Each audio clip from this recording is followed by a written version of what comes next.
am so overwhelmed with joy to be in your company for this edition of the book with Suzy. Today, I would like us to unlock a divine purpose with the book, The 12 Elements of Vision. This book reveals the mystery of creation and God's plan through biblical symbolism and the power of divine purpose.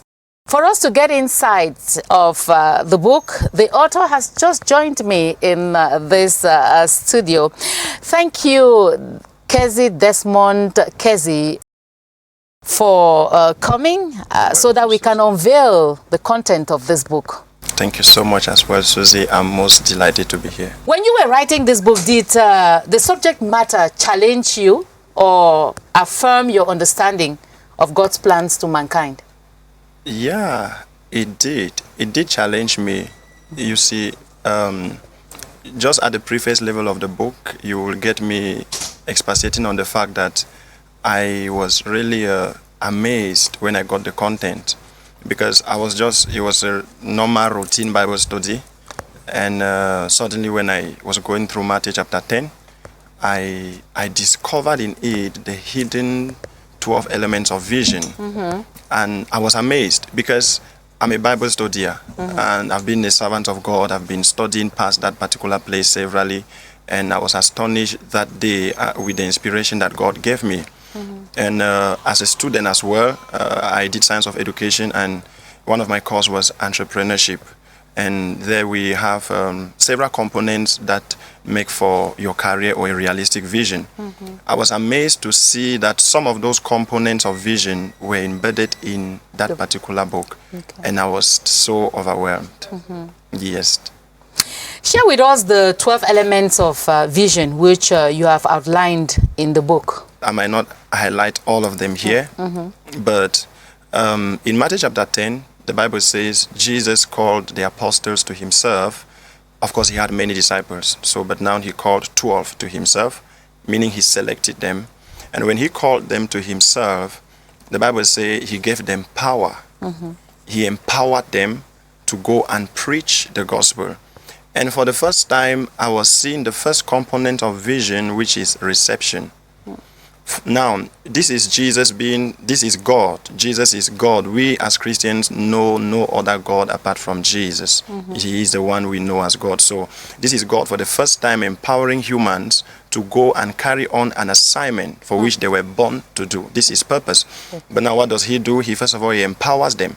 He tells them what to go and do. They receive their purpose, they receive their assignment directly from Jesus. And on the component of reception, you must be able to tell us the idea that you receive to impact humanity with.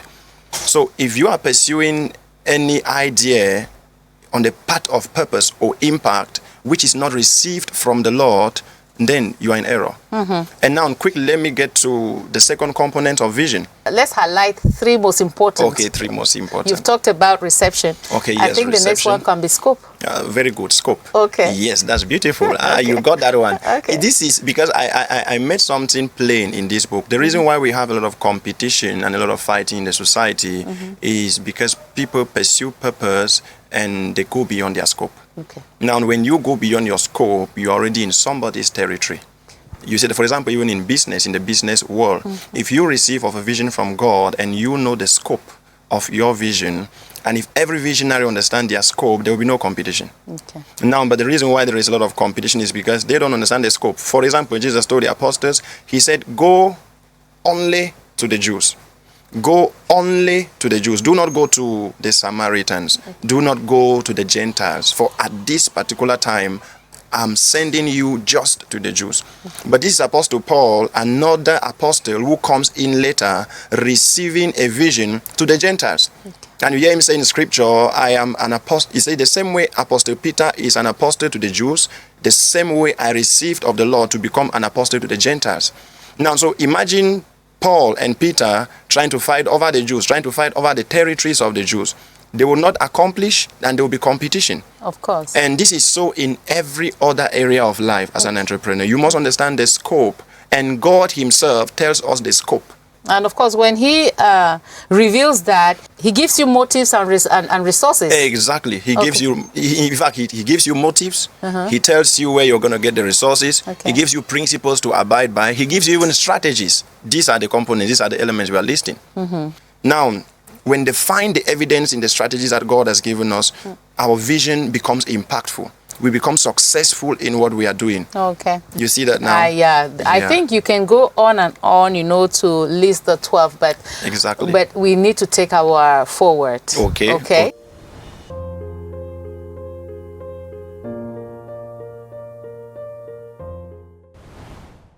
What if you discover that everything you have been building, your dreams, your goals, your ambition, is missing something?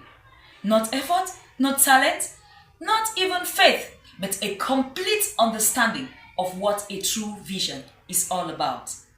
Welcome to the 12 Elements of Vision by Evangelist NKEZI Desmond NKEZI, a spirit-inspired book that redefines how we can understand, receive, and fully live out vision. Most people confuse ambition and vision. Ambition is when you pursue your own goal, while vision consists of perceiving and pursuing the goal of God for you. In the book, it is clearly seen that vision does not originate from human ideas, but from God Himself, who is the ultimate visionary, who created all things through Jesus Christ and for Him. So, if your vision is not anchored in God, then it can be best described as fiction. The 12 elements of vision are drawn from the Cradle Commission, which is the first commission that Jesus Christ gave to His disciples, as can be seen in Matthew chapter 10. Some elements in this book are the reception of the vision, the scope of the vision, the purpose of the vision, the strategies, motives, and so on. The book goes further to classify vision into dependent, independent, and interdependent visions. Whether you are a parent, a student, a minister, or an entrepreneur, if you want to achieve your vision in a manner that outlasts your existence, then this book is a good roadmap for you. The big question is not whether you have a vision or not. Rather, it is whether your vision has these 12 elements. Read the 12 elements of vision today and begin to build what you were designed to build before time began.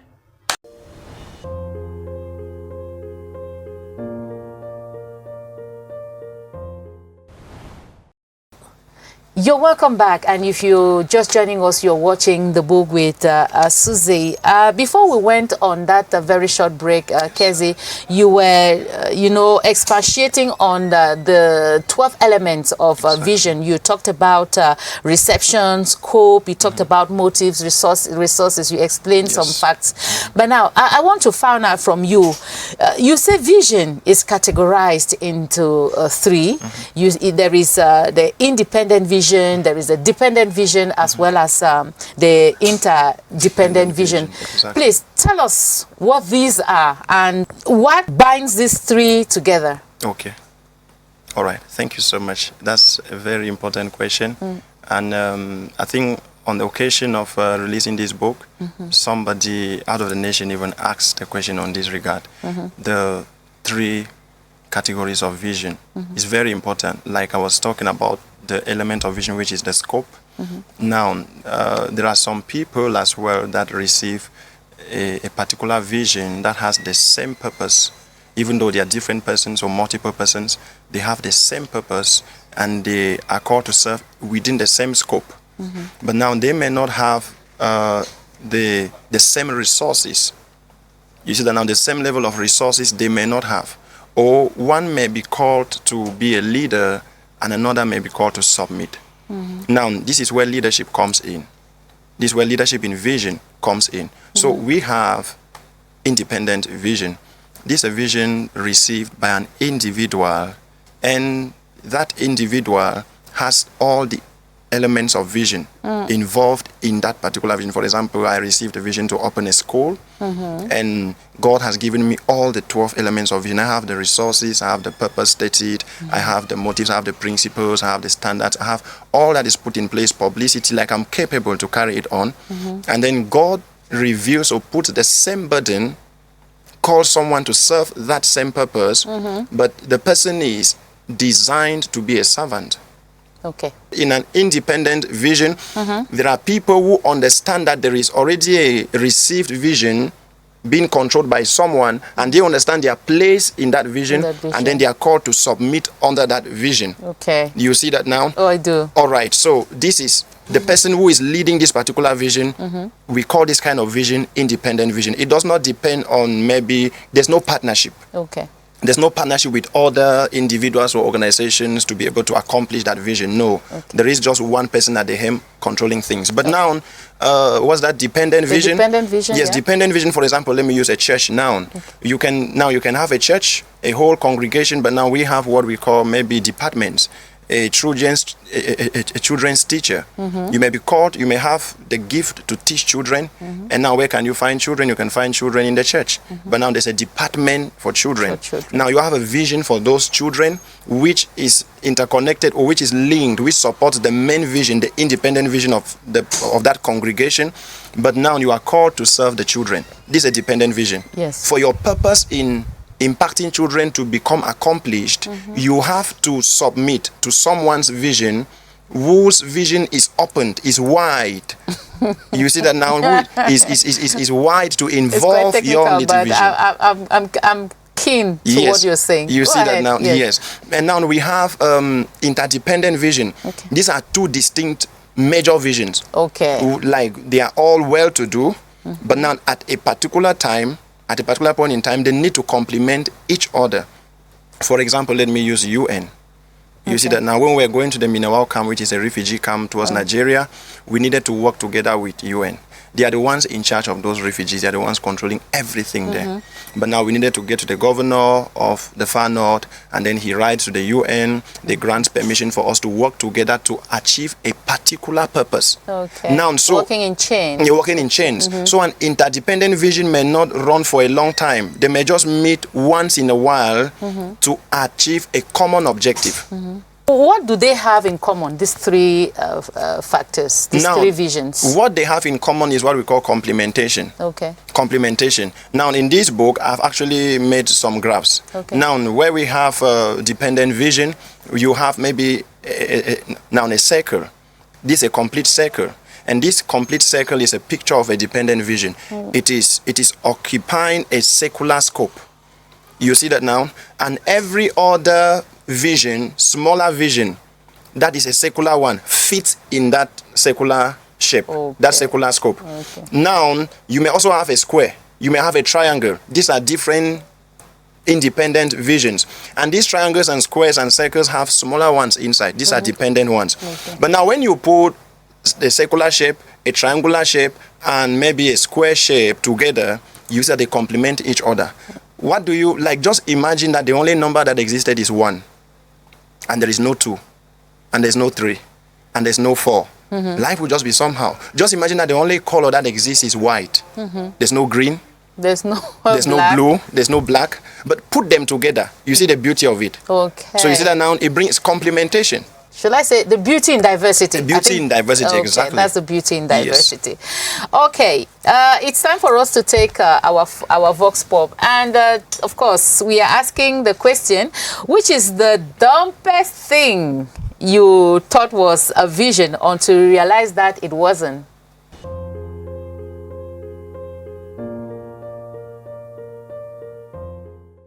The dumbest thing I ever thought was a vision, but which is not, is my vision as a young lady. Then I used to think that life is what it is. You can just get up one morning. Even acquiring having a man for a husband, you need to have a very, in fact, I did not know between rich, and poor. I just knew that when you get married, whatever you need, you will have it. You get up one morning, today I do my nails, tomorrow you say, Paulina, madam, please do this for me. But today I've realized that it is not all about beauty as it is. You must work. And I think that as a young lady, I was a very, very beautiful lady then, and I was aware of the fact that I was beautiful. So, but I think that beauty it's not all about beauty. You need to work before you have something. I think it was rather a myth and not a reality. The dumbest thing in my life that I thought was a vision that ended up being just like that was like when I was called for an interview in a very big company, and I went through the interview, answered all the questions, and they asked me to go and wait for some time. So in the course of waiting, I used to dream about it, seeing visions, getting motivations. Each time I open a book to read, I see only motivational quotes, like trying to encourage me, like saying only positive things related to that. And in my mind, I was thinking that, well, this is a breakthrough in my life that I was going to have the job, because like everything was just turning around it. Everybody around me was just talking about having a good job. Prophecies were just coming, everything related towards that. By the end of the day, I discovered that I didn't have the job and some other person was recruited in my place. And at the end of the day, I discovered that it wasn't even a vision, it was just like something like, it was just like that.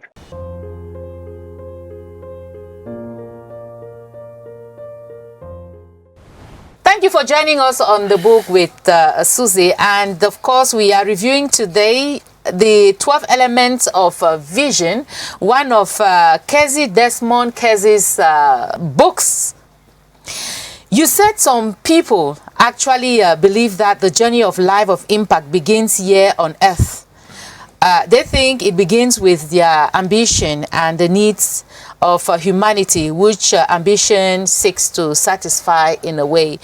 Are they having this all wrong? Yes, indeed. They are having it all wrong. Now, life didn't begin with us. We are coming from somewhere. And you see, let me begin in the Garden of Eden. Everything turned around for bad or for worse the moment Eve. The moment she turned her desires to self-satisfaction. That's where everything went wrong. You see that now? She was put within the garden and given instructions and laws that would guide their existence. God created man. He gave him, let me call it a carnival of living, of life. There were principles that were given to them on how to let him govern the earth, let him dominate, let him subdue, let him replenish. Eat this particular fruit, eat these ones, eat from this tree, don't eat from this one. You see that now? But now they got to a point where, now I'm not sure they exhausted everything. I'm not sure they exhausted everything. But now they get to a point where there is this desire to get what they were instructed not to get. You see that? This is disloyalty. So they felt, okay, this is my life. I can do whatever I want to do, whatever I desire. And you see, satisfying his needs and maybe satisfying even the needs of the husband, because she had to take it to the husband and convince the husband to also eat. You see that? And the husband ate. This means that maybe the husband has been looking at it somehow. You see that now? So the husband was hungry for it as well, so she took. So this is somebody disaligning or rebelling against God's will, and also influencing others to rebel against God's will. And what they seem to be doing, look at the motive behind it. The motive behind it is that they wanted to become like God. Because this is what the devil told them. If you eat it, you will be like God. You will have much more wisdom. Now this is ambition. They want to get something that increases their status, that reveals more of their personality. Do you see that now? They want to increase their strata by doing what God doesn't want them to do. And indeed, we have this in the society today. Many people are doing things that are being influenced by the circumstances around. Many people are listening to the voices of men. Adam listened to the voice of Eve. Eve listened to the voice of the serpent. You see that now? Adam had heard the voice of God before. So we have people that heard that. Like there's a possibility of hearing God's voice, there's a possibility of hearing Eve's voice, there's a possibility of hearing the serpent's voice. And these are three different kinds of people. Satan is influencing people to accomplish or to, you see, develop or invent things that they think are impacting humanity or can better our life. And humans are also influencing people to start up things that they think can better up our life. And at the same time, God also has his own influence in accordance to his will. It's time for us to take our on the shelf today. Mabel Foncham, who is a librarian expert, we want to find out from you, Mabel. Tell us, to effectively run a library, librarians should be skilled and qualified. I suppose so.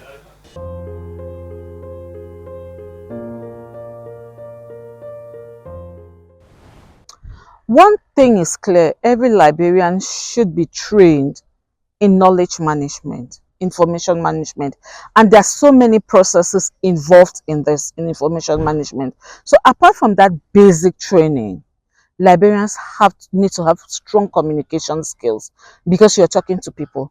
You should be able to provide good customer support, because without good customer support, it wouldn't work. You won't be able to connect with your audience, and your audience need to trust you. A librarian has to be curious. Take, for example, somebody walks into your library and tells you that, oh, I need information about what's happening on Mars.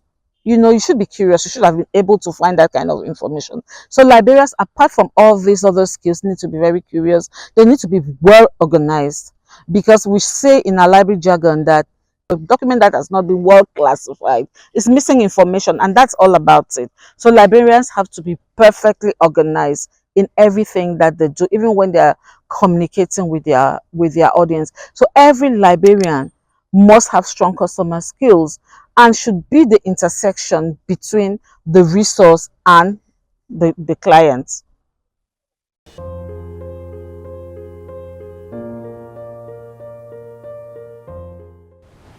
You are watching The Book with Suzy. Thank you once again, NKEZI Desmond NKEZI, for all this knowledge which you are sharing with us today on the purpose, of course, on God's vision for mankind. What are some potential challenges or obstacles to receiving and implementing God's vision?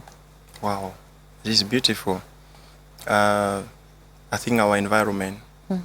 Our environment is the first. Okay. The environment where we find ourselves most often influences our perception of God's vision.